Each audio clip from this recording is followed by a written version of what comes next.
Hi guys, I thought it would be fun to give you some of my recollections of Cat Anderson. I first met Cat when I was about 15 years old, maybe 14 or 15. I was in the 10th grade in high school. Well, Jeff Winstead was a senior at the time. We were in the same high school along with Russ Burris, who now teaches in Delaware, and as well as Andy Omdahl, who was a captain in the Marine Corps and the trumpet teacher at the Armed Forces School of Music. But back then we were just kids. Don Lauder, our band director, had Cat Anderson down for a field show. How cool is that? So we were there for the rehearsal the day before the field show, and I think John Prince wrote the arrangements, and he did Spinning Wheel and a couple other things. But it was all Cat Anderson. It was all solo Cat Anderson. And we had our little march to do, and we did our formations and such, and it was much like the field shows today. And way from the back and just bouncing off of the bleachers was this ungodly laser beam of a sound that just shocked us so much because it was so loud that the drum line, everyone just stopped playing. It was phenomenal, just incredible. We just sat there and laughed because we couldn't play. We were so astonished.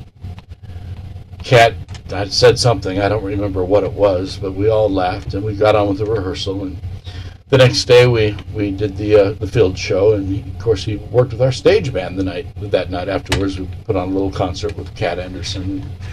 I played a trumpet solo with a quintet, and Cat came up to me, a 15-year-old child, and he said, "That was beautiful, son." And boy, did I feel great about that. Cat Anderson gave me a compliment. Well, he was just an amazing guy, an amazing player, and like I said, shocking. The sound that I heard come from his horn was the most incredible, piercing, pure laser beam of a sound I've ever heard in my life. Well, at that time, Andy Omdahl was taking trumpet lessons from Claude Gordon, who I fortunately got to study with later. But we thought, we'll show Andy. We'll see if Cat will give us trumpet lessons. So Jeff, being the oldest, and had the nerve to go up to him and ask, "Cat, can you give us some trumpet lessons?" "Why, sure, come on out. Up to Los Angeles. We got a studio up there." So the next week, we all piled into Jeff Winstead's 53 Chevy, I think it was, with 3 on the tree, and just barely running. But we got it up to Los Angeles, and it was a hot day in the spring. No, it must have been earlier than that. But one of those days when in Southern California, during the football season, when the Santa Ana winds were blowing, it was about 90 degrees, so it was hot. And there was no air conditioning in this building. We were up on the second floor. And Russ Burris, myself, and Jeff Winstead went in for our first lesson with Cat Anderson. I was the last to go in. Well, he had me playing flute etudes. I think he was testing me. He wanted to see how best to help me by giving me some challenging things.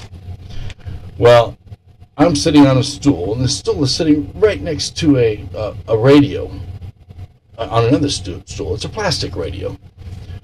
Well, I'm playing these flute etudes the best I can, and I'm nervous as it is, and suddenly I pass out.